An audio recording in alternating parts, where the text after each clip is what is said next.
உங்க ஃப்ரெண்ட் ஒருத்தன் உங்ககிட்ட வந்து, மச்சான், நான் அடுத்த மாசம் ஒரு புது பிசினஸ் ஆரம்பிக்க போறேன், இல்ல ஒரு செம கார் வாங்க போறேன் அப்படின்னு சொன்னா நீங்க என்ன பண்ணுவீங்க? சூப்பர்டா, வாழ்த்துக்கள்னு சொல்லுவீங்களே.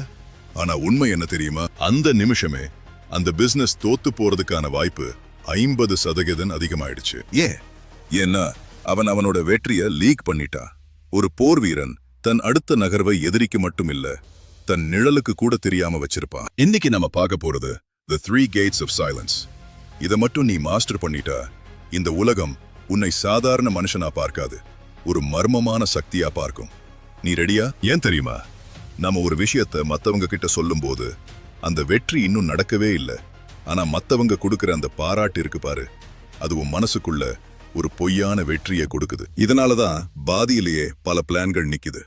இந்த உலகம் சத்தமா இருக்கிறவனத்தான் கவனிக்கும்னு நீ நினைக்கலாம்.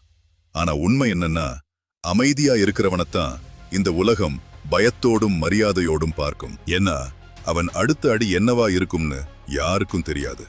ஒரு புலி பதுங்கிறது பயத்துல இல்ல, அதோட பாய்ச்சல் துல்லியமா இருக்கணுங்கிறதுக்காக. இப்போ சொல்லு, நீ பதுங்குற புலியா இருக்க போறியா, இல்ல கத்துற கழுதையா இருக்க போறியா? உன் லைஃப்ல ஏதோ ஒன்னு அடையணும்னு நினைக்கிற, ஆனா அது தள்ளி போயிட்டே இருக்கா? இல்ல நீ ஒன்னு பிளான் பண்ணா அதுக்கு ஆப்போசிட்டா நடக்குதா? இதுக்கு காரணம் உன் திறமை குறைவு இல்ல, உன்னோட வாய். ஆமா, நீ பேசுற ஒவ்வொரு வார்த்தையும் உன்னோட லட்சியத்துக்கான எரிபொருளை வீணாக்குது. இன்னைக்கு நான் உனக்கு 3 கதவுகளை காட்ட போறேன். இதுக்குள்ள நுழையிறவன் வெளியே வரும்போது ஒரு ராஜாவா வருவான். முதல் கதவு, தயாரிப்பின் மௌனம், தி ஸ்ட்ராட்டஜிக் கோஸ்ட். சரித்திரத்தை புரட்டி பார்ப்போம். 1666 அவுரங்கசீப் கோட்டையில சத்ரபதி சிவாஜி மகாராஜ் சிறைபிடிக்கப்படுறார். சுத்தி ஆயிரக்கணக்கான முகலாய வீரர்கள். அங்கிருந்து தப்பிக்கிறது சாத்தியமே இல்லைன்னு எல்லாரும் நினைச்சாங்க. ஆனா சிவாஜி என்ன பண்ணார் தெரியுமா? கத்தினாரா? சண்டை போட்டாரா?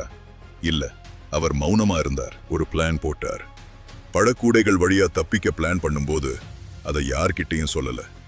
அந்த ரகசியத்தை மௌனமா சுமந்தார். அந்த மௌனம்தான் அவருக்கு ஒரு கோஸ்ட் மாதிரி செயல்பட பவர் கொடுத்துச்சு. யோசிச்சு பாரு, அந்த சிறையில அவர் கூட இருந்தவங்க கிட்ட கூட அவர் எல்லாத்தையும் உளறிடல. அந்த ரகசியம் அவரோட மூச்சு காற்றுக்கு கூட தெரியாம இருந்துச்சு. ஏன்னா ஒரு சின்ன தகவல் கசிஞ்சிருந்தா கூட கோட்டை வாசல்ல அவர் தலை உருண்டிருக்கும். அவர் மௌனமா இருந்த அந்த ஒரு வாரம் தான் அவர் ஒரு சாம்ராஜ்யத்தை உருவாக்குறதுக்கான அஸ்திவாரமா இருந்துச்சு. கடைசியில் அவர் தப்பிச்சப்போதான் உலகத்துக்கே தெரிஞ்சது அவர் என்ன பண்ணார்னு. இங்கதான் ஒரு சயின்ஸ் இருக்கு. நீ உன் கோல் பத்தி மத்தவங்க கிட்ட சொல்லும் போது உன் மூளை ஒரு தப்பு பண்ணுது. நீ அந்த வேலையை முடிச்சிட்டதா நினைச்சு டோபமைன் ரிலீஸ் பண்ணுது. அதாவது வேலையை ஆரம்பிக்கிறதுக்கு முன்னாடியே நீ ஜெயிச்ச மாதிரி ஒரு போலி திருப்தி கிடைச்சிருது. அப்புறம் உனக்கு அந்த வேலையை செய்ய ஆர்வம் இருக்காது. நம்ம ஊர்ல நிறைய பேர் பண்ற தப்பு இதுதான். பிசினஸ் ஐடியா வந்த உடனே ஸ்டேட்டஸ் போடுறது, ஒரு பொண்ணு பிடிச்ச உடனே எல்லார்கிட்டையும் சொல்றது, டேய் உன் ஐடியா இன்னும் கருவா கூட உருவாகல, அதுக்குள்ள அதுக்கு பேர் வச்சு ஊர் ஃபுல்லா சொல்லிட்டு இருந்தா அது எப்படி ஜெயிக்கும்? இனிமே நீ பண்ண வேண்டியது இதுதான். ஒரு புது கோல் செட் பண்ணிட்டியா? ஜிம்முக்கு போறியா, இல்ல புதுசா ஏதோ கத்துக்கிறியா? இன்ஸ்டாகிராம்ல ஸ்டோரி போடாத, உன் ஃப்ரெண்ட்ஸ் கிட்ட பெருமையா சொல்லாத. 100 நாள் மௌனமா வேலை பாரு. அந்த 100 நாள் முடியும் போது நீ ஒரு புது மனுஷனா வெளியே வருவ.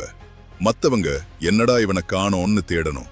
அப்புறம் நீ ஒரு தெளிவான வெற்றியோடும் வரும்போது அவங்க முகத்துல இருக்கிற அந்த அதிர்ச்சி இருக்கு பாரு, அதுதான் நீ உழைச்ச மௌனத்துக்கான பரிசு. இதோ உனக்கு ஒரு சேலஞ்ச். அடுத்த 30 நாள் உன் முக்கியமான ஒரு பிளான் பத்தி யார்கிட்டயும் சொல்லாம இருக்க முடியுமா? உன்னால முடியும்னா கமெண்ட்ல சைலண்ட் வாரியர்னு டைப் பண்ணு. 2வது கதவு, தாங்குதலின் மௌனம், a silence of endurance. இது கொஞ்சம் டஃப்பான ஏரியா. வியட்நாம் போர்ல 7 வருஷம் சிறைச்சாலையில சித்திரவதை செய்யப்பட்டார் அட்மிரல் ஜேம்ஸ் ஸ்டாக்டேல். அங்க இருந்த மற்ற கைதிகள் எல்லாம் கிறிஸ்மஸ்குள்ள ரிலீஸ் ஆகிடுவோம், ஈஸ்டருக்குள்ள ரிலீஸ் ஆகிடுவோம்னு சத்தம் போட்டு பேசிட்டே இருந்தாங்க. ஆனா சொன்ன மாதிரி நடக்காதப்போ அவங்க மனசு உடைஞ்சு செத்து போனாங்க. ஆனா ஸ்டாக்டேல் ஒரு விஷயத்தை கடைபிடிச்சார். அவர் மௌனமா அந்த வலியை ஏத்துக்கிட்டார். அவர் எதையும் எதிர்பார்க்கல, ஆனா எதையும் தாங்கிக்க தயாராயிருந்தார். அந்த மௌனம் அவருக்கு ஒரு இரும்பு கவசம் மாதிரி இருந்துச்சு. எதிரிகள் அவர் அடிச்சப்போ கூட அவர் வாயிலிருந்து ஒரு வார்த்தை கூட வரல. ஸ்டாக்டேல் அங்க வெறும் மௌனமா மட்டும் இல்ல, மத்த கைதிகளுக்கு ஒரு சிக்னல் முறையே சொல்லி கொடுத்தார். சுவத்துல தட்டி பேசிக்கிறது, அதுவும் மௌனமான ஒரு மொழிதான். ஏன் இதை சொல்றேன்னா, உன்னை ஒருத்தன் காயப்படுத்தும் போது நீ திருப்பி கத்துறது அவனுக்கு ஒரு வெற்றியை கொடுக்கும். ஆஹா, இவனை நாம நோகடிச்சிட்டோன்னு அவன் சந்தோஷப்படுவான். நம்ம மூளையில அமிக்டலான்னு ஒரு பகுதி இருக்கு. யாராவது உன்னை திட்டும் போதோ இல்ல ஒரு பிரச்சனை வரும்போதோ நீ உடனே ரியாக்ட் பண்ணா உன்னோட கண்ட்ரோல் போயிரும். ஆனா நீ மௌனமா இருக்கும்போது உன் லாஜிக்கல் மூளை வேலை செய்ய ஆரம்பிக்கும். நீ ரியாக்ட் பண்ணாம இருந்தா உன்னை சீன்றவன் தான் பலவீனமா தெரிவான். உன் ஆபீஸ்ல யாராவது உன்னை மட்டமா பேசுறாங்களா? இல்ல வீட்ல சண்டை வருதா? திருப்பி கத்தாத, அங்கதான் நீ தோக்குற. உன்னை ஒருத்த அவமானப்படுத்துறான் அப்படின்னா அவ உன்னை விட கீழே இருக்கான்னு அர்த்தம். அப்படிப்பட்ட ஒரு தரம் குறைந்த மனுஷனுக்காக நீ உன் வாயை திறந்து உன் தரத்தை ஏன் குறைச்சுக்கிற? ஒரு சின்ன சிரிப்பு, அப்புறம் ஒரு நிசப்தம், இதை மட்டும் பண்ணிப்பாரு. அடுத்தவன் பயந்துடுவான். இவன் ஏன் பதில் சொல்லல? இவன் மைண்ட்ல என்ன ஓடுதுன்னு அவன் குழம்புவான். இதுவரைக்கும் 2 கதவுகளை பார்த்துட்டோம். ஆனா 3வது கதவு தான் ரொம்ப பவர்ஃபுல்லானது. ஒரு ராஜாவோட அதிகாரத்தை கொடுக்கக்கூடிய அந்த கதவு எது? சப்ஸ்கிரைப் பண்ண மறக்காத. ஏன்னா ஒரு வாரியர் எப்பவும் தன் ஆயுதத்தை கூர்மையா வச்சிருக்கணும். இப்போ நம்ம பார்க்க போற 3வது கதவு தான் ரொம்பவே டேஞ்சரானது, அதே சமயம் ரொம்பவும் பவர்ஃபுல்லானது. இதுதான் உன்னை ஒரு சாதாரண மனுஷங்கிட்ட இருந்து பிரிச்சு ஒரு தலைவனா காட்டும். 3வது கதவு அதிகாரத்தின் மௌனம், the silence of power. சரித்திரத்துல ஸ்பார்டன்ஸ் பத்தி கேள்விப்பட்டிருப்பீங்க. அவங்களோட வீரத்துக்கு மட்டும் இல்ல, அவங்க பேசுற கம்மியான வார்த்தைகளுக்கும் ரொம்ப ஃபேமஸ். இத லாகோனிசம்னு சொல்லுவாங்க. ஒரு முறை மாசிடோனியாவோட அரசன் பிலிப் ஸ்பார்ட்டா மேல போர் தொடுக்க வர்றப்போ ஒரு மிரட்டல் மெசேஜ் அனுப்புறான். நான் உங்க நாட்டுக்குள்ள வந்தா உங்க ஊரை அழிச்சிருவேன், உங்க மக்களை அடிமையாக்கிடுவேன், உங்க கோட்டைய தரைமட்டமாக்கிடுவேன் அப்படின்னு ஒரு பெரிய லிஸ்டே அனுப்புறான். இதுக்கு ஸ்பார்டன்ஸ் கொடுத்த பதில் என்ன தெரியுமா? ஒரே ஒரு வார்த்தை, இஃப், இருந்தால். அவ்வளவுதான். அந்த ஒரு வார்த்தை அந்த அரசனையே நடுங்க வச்சிருச்சு. ஏன்னா அவன் எதிர்பார்த்தது ஒரு பெரிய பதிலடி இல்ல ஒரு பயமான கெஞ்சல்.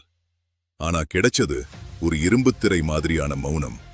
ஸ்பார்டன்ஸ் அவங்க வாழ்க்கையையே மௌனத்துல தான் செதுக்கினாங்க. ஒரு போர் வீரன் அதிகமா பேசினா அவன் தன் எனர்ஜியை வீணாக்குறான்னு அவங்க நம்பினாங்க. இதுதான் அதிகாரத்தோட மௌனம். நீ எவ்வளவு கம்மியா பேசுறியோ அவ்வளவு அதிகமா உன்னோட வார்த்தைகளுக்கு மதிப்பு இருக்கும். இங்க ஒரு முக்கியமான சைக்காலஜி இருக்கு. இத ஸ்கேர்சிட்டி பிரின்சிபல்னு சொல்லுவாங்க. ஒரு பொருள் கம்மியா கிடைச்சா அதுக்கு மதிப்பு அதிகம். அதே மாதிரிதான் உன் வார்த்தைகளும். நீ வளவலன்னு எல்லாத்திலையும் கருத்து சொல்லிட்டே இருந்தா உன் வார்த்தை சல்லிப்பயல் பேச்சாயிடும். ஆனா நீ தேவையான இடத்துல மட்டும் அளவா பேசினா, நீ வாயை திறக்கும் போது இந்த உலகமே கவனிக்கும். இன்னைக்கு இருக்கிற சோசியல் மீடியா உலகத்துல எல்லாரும் நான் இதோ இருக்கேன், இதோ சாப்பிடுறேன்னு கத்திட்டே இருக்காங்க. இதுக்கு நடுவுல நீ மௌனமா இருந்தா நீ ஒரு பிரீமியம் கண்டென்ட் மாதிரி தெரிவ. உன்னை சுத்தி ஒரு மர்மம் உருவாகும். அந்த மர்மம் தான் மத்தவங்கள உன் பின்னாடி வர வைக்கும். நம்ம ஊர்ல ஒரு பழமொழி உண்டு, நிறைகுடம் தழும்பாது. நீ உண்மையாவே உள்ளுக்குள்ள ஸ்ட்ராங்கா இருந்தா உன்னை நீ மத்தவங்க கிட்ட ப்ரூவ் பண்ண வேண்டிய அவசியம் இல்ல. அதனாலதான் அதிகாரம் கையில இருக்கிறவங்க எப்பவும் கம்மியா பேசுவாங்க. இதை உன் லைஃப்ல எப்படி யூஸ் பண்றது? ஒரு மீட்டிங்ல இருக்கியா இல்ல ஃப்ரெண்ட்ஸ் கூட டிஸ்கஷன்ல இருக்கியா? முதல்ல மத்தவங்க சொல்றத முழுசா கவனி. எல்லாரும் பேசி முடிச்சதுக்கு அப்புறம் கடைசியா உன் கருத்தை சொல்லு. கடைசியாக பேசுறவன் தான் எல்லாத்தையும் விட பவர்ஃபுல். ஏன்னா அவன் மத்த எல்லாரோட காடையும் பார்த்துட்டான். அவன்கிட்ட எல்லா தகவலும் இருக்கு. ஆனா அவன்கிட்ட என்ன இருக்குன்னு யாருக்கும் தெரியாது. அந்த நிமிஷம் நீதான் அந்த இடத்துல அதிகாரம் கொண்டவனா இருப்ப. இதுதான் செஸ் விளையாட்டுல இருக்கிற ராஜாவோட மூவ்மெண்ட். ராஜா எப்பவும் அதிகமா நகரமாட்டார். ஆனா அவர் ஒரு அடி எடுத்து வச்சா ஆட்டமே முடியும். இப்போ ஒரு முக்கியமான விஷயம், இந்த 3 கதவுகளையும் நீ கடந்துட்டாலே உன்னோட ஆளுமை வேற லெவலுக்கு போயிடும். ஆனா இதுல ஒரு பெரிய சிக்கல் இருக்கு. மௌனமா இருக்கணும்னா யார்கிட்டயுமே பேசக்கூடாதான்னு நீ கேட்கலாம். கிடையாது. மௌனம்ங்கிறது பேசாம இருக்கிறது இல்ல, தேவையில்லாம பேசாம இருக்கிறது. உங்க எனர்ஜியை சேமிச்சு வைக்கிறது. ஒரு சிங்கம் வேட்டையாடுறதுக்கு முன்னாடி எவ்வளவு அமைதியா இருக்குமோ அந்த அமைதி தான் உனக்குள்ளேயும் இருக்கணும். நிறைய பேர் மௌனத்தை பலவீனம்னு நினைப்பாங்க. ஆனா மௌனமா இருக்கிறதுக்கு தான் அதிக மன வலிமை தேவை. கத்துறது ஈஸி, ஆனா கோவத்திலேயோ இல்ல சந்தோஷத்திலேயோ உன் நாவை கட்டுப்படுத்துறது தான் ஒரு போர் வீரனோட அடையாளம். வார்த்தைகள் காத்துல போயிடும், ஆனா உன்னோட மௌனத்துல நீ செஞ்ச செயல்கள் இந்த உலகத்துல நிலைச்சு நிக்கும். நாளைக்கு உன் குழந்தைங்க கிட்ட நீ என்ன பேசுனாயின்னு சொல்ல போறியா இல்ல என்ன செஞ்சாயின்னு காட்ட போறியா? இந்த வீடியோவோட எண்டுக்கு வந்துட்டோம். உனக்கு ஒரு கடைசி அட்வைஸ். உலகம் உன்னை பத்தி என்ன நினைக்கும்னு கவலைப்படாத. அவங்க உன்னை ஏன் இவன் இவ்வளவு கம்மியா பேசுறான்னு சந்தேகப்படட்டும். அந்த சந்தேகம்தான் அவங்களுக்கு உன்மேல ஒரு பயத்தையும் மரியாதையையும் கொடுக்கும். ஒரு உண்மையான வாரியர் தன் வெற்றியை முரசறைந்து சொல்ல மாட்டான். அவன் செஞ்ச காரியம் அந்த முரசையே அதிர வைக்கும். இந்த 3 கதவுகளை உன் வாழ்க்கையில இன்னிக்கே ஒரு கதவை திறக்க ஆரம்பி. ரிசல்ட் என்னன்னு நீ சொல்ல வேணாம், உன் லைஃப் சொல்லும். இந்த வீடியோ உனக்கு ஒரு தெளிவை கொடுத்திருந்தா உன் வாரியர் ஸ்குவாட்ல இருக்கிற ஒருத்தருக்கு இதை ஷேர் பண்ணு. அடுத்த ஒரு பவர்ஃபுல்லான வீடியோல உன்னை மீட் பண்றேன். அது வரைக்கும் stay strong, stay silent, be a warrior.